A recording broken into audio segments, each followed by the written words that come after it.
तांदूळ व उडदाची डाळ धुवून सुकून वाळून घेतली. तुम्हाला काय वाटलं, इडली करणार?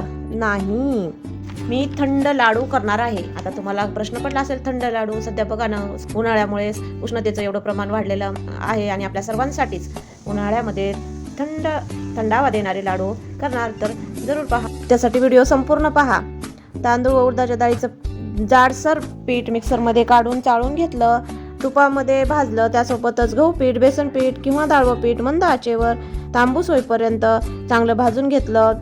ही सर्व भाजलेली पीठं एकत्र करून त्यात थोडंसं खोबरं, थोडेसे खजूर, बदाम, काजू, अंजीर, विलायची असा थोडासा सुकामेवा घातला. त्यासोबतच उन्हाळ्यात थंडावा देणारा घरीच बनवलेला गुलकंद टाकला. थंड खडी साखर सुद्धा टाकली. सर्व एकजीव मिश्रणाचे मस्तपैकी लाडू वळून घेतले. यावर्षी उन्हाळ्यात नक्कीच करा गुलकंद टाकून लाडू. भेटू आणखीन खूप अशाच नवनवीन आरोग्यदायी कल्पनासह नव्या पाककृती घेऊन. तोपर्यंत धन्यवाद.